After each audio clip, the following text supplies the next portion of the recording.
Assalamualaikum warahmatullahi wabarakatuh. Sahabat Al-Maghfirah Channel yang dirahmati Allah, semoga Anda semua senantiasa dalam lindungan Allah, diberi kesehatan lahir dan batin, serta limpahan rahmatnya dalam setiap langkah kehidupan. Pada kesempatan kali ini, kami akan mengangkat kisah luar biasa dari seorang sufi besar yang kontroversial, tetapi juga penuh cinta dan kerinduan kepada Allah.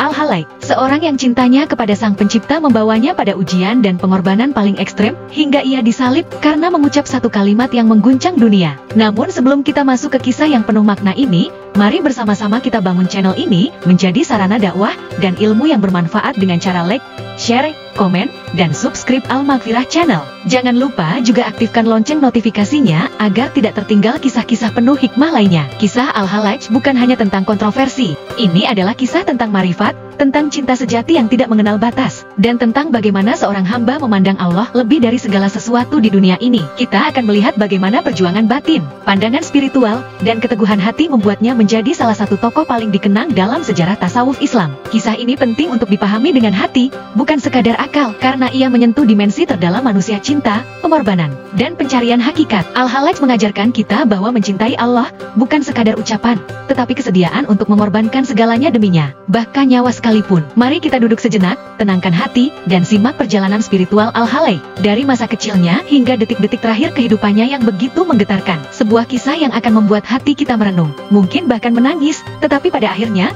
menyadarkan kita tentang arti sejati dari iman dan cinta ilahi. Jika Anda merasa konten seperti ini penting untuk umat, bantu sebarkan ke lebih banyak orang, karena setiap jempol yang Anda berikan, setiap komentar yang Anda tulis, dan setiap share yang Anda lakukan, adalah bagian dari dakwah yang insya Allah mendapat balasan kebaikan dari Allah. Sekarang, mari kita mulai. Siapakah sebenarnya Al-Halaik? Apa yang membuatnya begitu dicintai sekaligus dimusuhi oleh banyak orang? Apa sebenarnya makna di balik kalimat Ana Al-Haq yang membuatnya dihukum mati? Bismillahirrahmanirrahim. Inilah kisah agung Al-Halaik, sufi yang disalib karena cinta kepada Allah. Al-Halaik memiliki nama lengkap Husain Ibnu Mansur Al-Halaik. Ia lahir pada tahun 858 Masehi di kota Al-Baida, Persia, wilayah yang kini termasuk Iran. Sejak kecil, ia telah menunjukkan kepekaan spiritual yang luar biasa. Ia tumbuh dalam lingkungan keluarga yang sederhana, namun dipenuhi nuansa religius. Ayahnya adalah seorang pemintal kapas, profesi yang kelak melekat sebagai julukannya, Al-Halaik, yang berarti pemintal. Seiring pertumbuhannya, Husain muda menunjukkan kecintaan luar biasa kepada Al-Quran. Ia hafal 30 juz sejak usia dini, dan mulai mendalami ilmu agama di bawah bimbingan ulama besar. Namun, yang membedakannya adalah kerinduannya terhadap sesuatu yang lebih dalam dari sekadar pengetahuan, marifatullah, atau pengenalan langsung terhadap Allah. Inilah yang mendorongnya mendalami dunia tasawuf. Ia mulai berguru kepada para sufi ternama, termasuk Sahal At-Tustari, seorang tokoh sufi terkemuka. Dari sana, ia belajar bahwa jalan sufi adalah jalan cinta, pengorbanan, dan pembersihan jiwa dari segala selain Allah. Ia menempuh jalan zuhud, menjauhi dunia, dan mengasingkan diri dalam perenungan panjang, hanya untuk bisa mendekat kepada Sang Maha Cinta. Namun perjalanan spiritual Al-Halaik tidaklah mudah. Ia mengalami gelombang batin yang kuat. Ia sering menangis dalam ibadah malamnya, merintih bukan karena takut neraka, tetapi karena merasa jauh dari Allah. Ia tak henti-henti berzikir dan berpuasa, hingga tubuhnya menjadi sangat kurus, tetapi jiwanya justru semakin bercahaya. Dalam pengembaraannya, ia menyaksikan bagaimana banyak orang mempraktikkan agama hanya pada permukaan, namun kosong dari cinta sejati kepada Allah. Hal ini membuat hatinya pilu. Ia ingin membangunkan umat dari kepalsuan dan mengajarkan bahwa agama bukan hanya hukum dan ibadah formal, tapi juga tentang cinta dan penyatuan dengan Allah. Al-Halaik mulai berbicara kepada masyarakat tentang kedekatan kepada Allah. Ia menggunakan istilah-istilah tasawuf yang sangat dalam dan sulit dipahami orang awam. Ia berbicara tentang fana, atau lenyapnya diri dalam kehadiran Allah.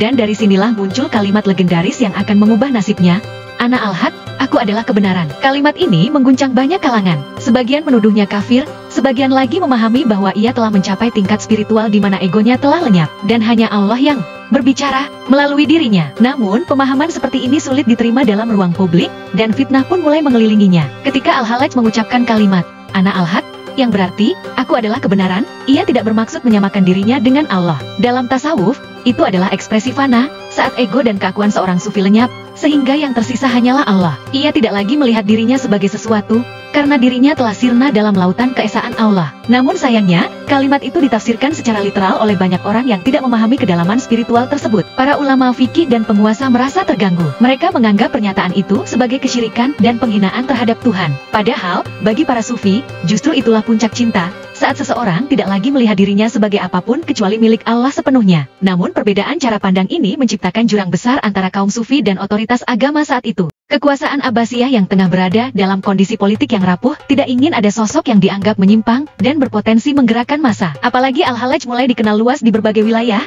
bukan hanya oleh kalangan sufi, tetapi juga masyarakat umum. Ceramah-ceramahnya menggugah, mengajak pada hakikat Islam yang lebih dalam, cinta, ikhlas, dan totalitas kepada Allah. Akibatnya, ia dituduh sebagai zindik, orang yang menyebarkan ajaran menyimpang dari Islam. Ia ditangkap, dipenjara bertahun-tahun, dan menghadapi tekanan psikologis yang luar biasa. Namun, di balik jeruji besi itu, ia tetap berzikir, menulis puisi-puisi cinta kepada Tuhan, dan bahkan tidak pernah mengutuk para penuduhnya. Ia justru mendoakan mereka. Salah satu puisinya berbunyi, "Aku adalah dia yang kucintai, dan dia yang kucintai adalah aku. Kami adalah dua jiwa yang tinggal dalam satu tubuh. Jika engkau melihatku, engkau melihat dia, dan jika engkau melihat dia, engkau melihat kami berdua." Puisi ini menggambarkan bagaimana cintanya kepada Allah telah meleburkan batas antara dirinya dan Sang Pencipta. Dalam pandangan tasawuf, ini bukanlah kesesatan, tetapi puncak keikhlasan dan tauhid yang sejati. Namun sayang, mayoritas masyarakat saat itu tidak mampu mencerna makna-makna yang begitu dalam ini. Desakan politik dan tekanan dari ulama konservatif membuat keputusan akhir tidak bisa dihindari.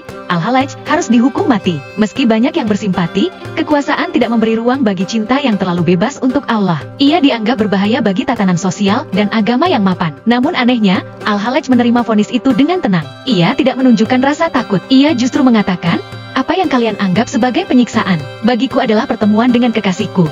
Baginya, mati karena cinta kepada Allah adalah kemuliaan, bukan kehinaan. Hari eksekusi pun tiba. Baghdad menyaksikan satu dari sedikit kejadian paling mengguncang dalam sejarah Islam. Ribuan orang berkumpul, ada yang ingin menyaksikan karena penasaran, ada yang menangis karena cinta, dan ada yang hadir karena kebencian. Al-Hallaj diikat di tiang, tangannya dipaku, tubuhnya dicambuk, lalu disalib di hadapan umum. Namun yang mengejutkan adalah ketenangannya. Dalam kondisi seperti itu, Al-Hallaj tidak mengutuk. Ia justru mengucap doa, memohon ampunan untuk mereka yang menyakitinya. Ia bersyair, menyebut nama Allah, dan memuji kekasihnya Tuhannya yang Maha Kasih. Bahkan dalam detik-detik akhir, ia berdoa, "Ya Allah, ampunilah mereka, karena sesungguhnya mereka tidak mengetahui apa yang mereka lakukan." Kalimat itu menggetarkan hati sebagian orang. Ia dianggap telah wafat sebagai syahid cinta. Banyak ulama sufi setelahnya menyebut Al-Hallaj sebagai martir cinta ilahi, yang menunjukkan bagaimana cinta kepada Allah bisa mengalahkan rasa takut, bahkan terhadap kematian paling kejam sekalipun. Setelah wafatnya, tubuh Al-Hallaj dibakar, dan abunya dibuang ke sungai Tigris. Namun, yang tidak mereka sadari adalah bahwa cintanya justru menyebar lebih luas setelah kematiannya. Puisi-puisinya dikumpulkan, ajarannya diabadikan, dan kisahnya menjadi inspirasi bagi generasi sufi sepanjang zaman. Banyak tokoh besar sufi, seperti Jalaluddin Rumi dan Ibnu Arabi, menyebut Al-Hallaj sebagai pencari Tuhan sejati. Ia bukanlah pembuat onar, tapi penunjuk jalan cinta. Bagi mereka, Al-Hallaj bukan sesat, melainkan orang yang telah menemukan Allah dalam seluruh wujud kehidupannya. Hingga hari ini, perdebatan tentang Al-Hallaj masih terus ada. Tapi satu hal yang pasti, ia telah mempersembahkan hidupnya untuk Tuhan yang ia cintai. Dan cinta seperti itu tidak bisa dibungkam oleh api, paku, atau salib. Justru ia abadi dalam hati para pencari Tuhan sejati. Maka siapapun kita hari ini, kisah Al-Hallaj mengajak kita untuk menyucikan niat dalam beragama, bukan hanya mengikuti aturan, tapi menyelami hakikatnya, bahwa cinta kepada Allah adalah fondasi utama segala amal. Tanpa cinta, ibadah hanya akan jadi rutinitas kosong. Dari kisah Al-Hallaj, kita bisa mengambil banyak pelajaran berharga. Pertama, bahwa cinta kepada Allah adalah kekuatan tertinggi yang bisa membuat manusia rela mengorbankan segalanya. Kedua, bahwa perbedaan dalam memahami agama harus dijembatani dengan ilmu dan hati yang terbuka, bukan dengan kebencian dan hukuman. Ketiga, bahwa kedalaman spiritual tidak selalu bisa dipahami oleh semua orang, dan itulah pentingnya menjaga adab, baik dalam berbicara maupun bertindak, agar cahaya tidak berubah menjadi fitnah. Al-Hallaj telah mengorbankan dirinya untuk menyampaikan hakikat yang ia yakini, dan itu menjadi warisan spiritual yang tidak ternilai harganya. Keempat, jangan pernah merasa puas dengan ibadah lahir semata. Cintailah Allah dengan hati, renungkan setiap ibadah sebagai bentuk rindu kepadanya. Jadikan zikir bukan hanya di lisan, tapi juga di hati dan perbuatan. Karena Allah tidak melihat rupa atau amal luar kita, tetapi isi hati kita. Kelima, jadilah pribadi yang mampu mencintai Allah tanpa syarat, tanpa berharap surga, dan tanpa takut neraka. Karena cinta yang sejati adalah cinta yang tulus, dan itu yang diajarkan oleh Al-Hallaj dalam hidup dan matinya. Sahabat Al-Maghfirah Channel, semoga kisah agung ini menjadi bahan renungan bagi kita semua. Jadikan cinta sebagai dasar ibadah, bukan sekadar kewajiban. Mari kita rawat spiritualitas kita, karena hanya dengan itu kita akan menemukan kedamaian sejati. Jika Anda merasa terinspirasi oleh kisah ini, bantu kami sebarkan pesan cinta dan tauhid ini kepada lebih banyak orang. Like, share, komen, dan subscribe Al-Maghfirah Channel. Semoga kita semua mendapat hidayah dan bisa mencintai Allah, sebagaimana para wali dan sufi mencintainya. Wassalamualaikum warahmatullahi wabarakatuh.